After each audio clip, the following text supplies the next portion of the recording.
পিএইচপি কোরআনের আলো, পিএইচপি কোরআনের আলো। গোপালগঞ্জের প্রতিযোগী হাফেজ ইসমাইল হোসাইনকে হাফেজ ইসমাইল হোসাইন। পিএইচপি কোরআনের আলো। আসসালামু আলাইকুম ওয়া রাহমাতুল্লাহি ওয়া বারাকাতুহু। ওয়া আলাইকুমুস সালাম ওয়া রাহমাতুল্লাহি ওয়া বারাকাতুহু। আমি যে আয়াতটি তেলাওয়াত করব সেই আয়াতটি অনেকগুলো আয়াতের শেষে তুমি কয়টি আয়াত রয়েছে সর্বোচ্চ যতটি আয়াত তুমি তেলাওয়াত করতে পারবে সেই অনুযায়ী তোমাকে মার্কিং করা হবে, নাম্বারিং দেওয়া হবে।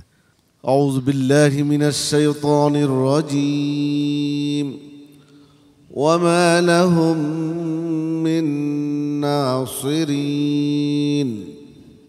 আউযু বিল্লাহি মিনাশ শাইতানির রাজীম।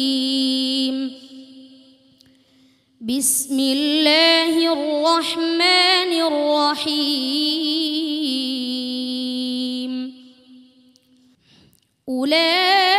أولئك الذين حبطت أعمالهم في الدنيا والآخرة وما لهم من ناصرين.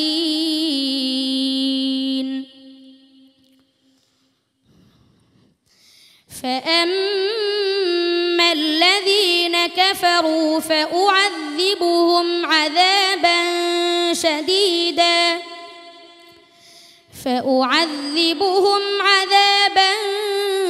شديدا في الدنيا والآخرة وما لهم من ناصرين.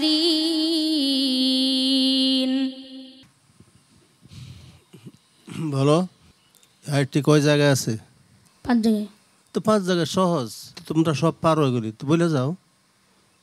প্রথমটা বলো না, ওয়া লাহুম মিন নাসিরিন পরে কি? আলম তারা ألم تر إلى الذين أوتوا نصيبا من الكتاب يشترون الضلالة ويريدون أن تضلوا السبيل والله أعلم بأعدائكم وكفى بالله وليا وكفى بالله نصيرا. إن الذين كفروا وماتوا وهم كفار فلن يقبل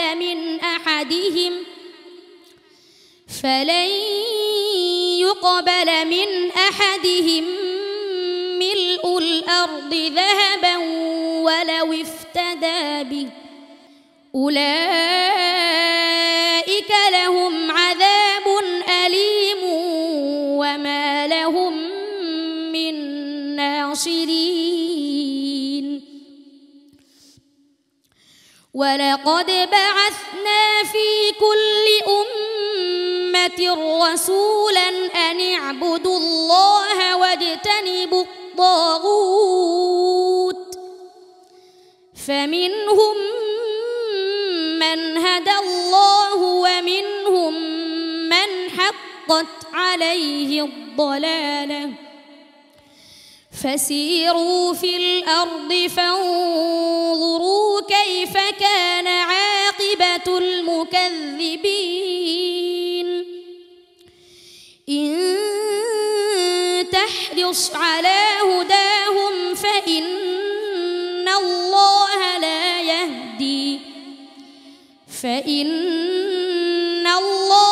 لا يهدي من يضل وما لهم من ناصرين. وما لهم من ناصرين.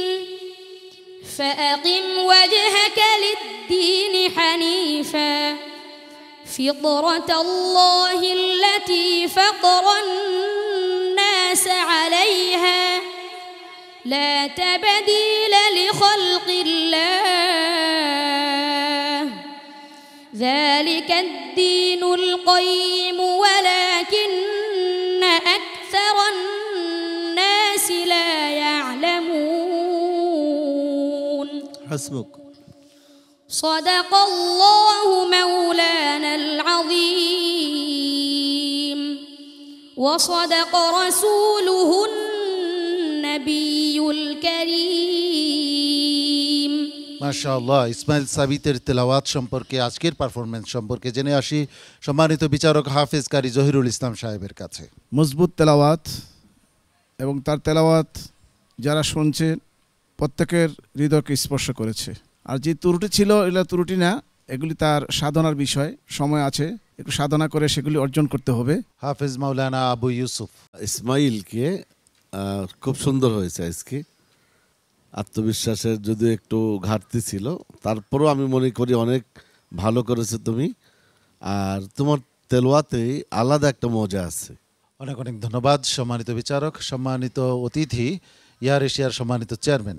কোরআন শরীফটা 30টা পারা, 114টা সূরা, এত বড় একটা কিতাব, এটার কোন জায়গাতে কোন শব্দটা, একই শব্দ কত জায়গায় আছে, এটা বলা মনে হয় এই বয়সের হাফেজ সাহেবদের জন্য এটা ভীষণ কঠিন। আমি বলবো না যে বিচারকদের জন্যও কঠিন হবে, কিন্তু বড় বড় হাফেজদের জন্য এটা একটা চ্যালেঞ্জিং ব্যাপার। আমি দোয়া করি সে আরও ভালো করবে এবং ভবিষ্যতে একজন আন্তর্জাতিক খ্যাতিসম্পন্ন কারি এবং হাফেজ হবেন ইনশাআল্লাহ। অনেক ধন্যবাদ সম্মানিত অতিথি, সম্মানিত মেহমান জনাব মুর্শিদুল আলম চাকলাদার। ইসমাইল, আপনার তেলাওয়াত আমার খুবই ভালো লেগেছে, আমরা খুব এনজয় করছিলাম এবং অনেক মধুর, অনেক স্পষ্ট তোমার শুটগুলা, তোমার টানগুলা, তোমার মানে রিসাইটেশনটা অনেক স্পষ্ট এবং ক্লিয়ার। আলহামদুলিল্লাহ, let's hope for the best. Thank you. অনেক অনেক ধন্যবাদ সম্মানিত অতিথি। ইসমাইল হোসাইন, তোমার জন্য দোয়া করছি মহান রাব্বুল আলামিনের কাছে। আসসালামু আলাইকুম ওয়া রাহমাতুল্লাহি ওয়া বারাকাতুহু। কোরআনের আলো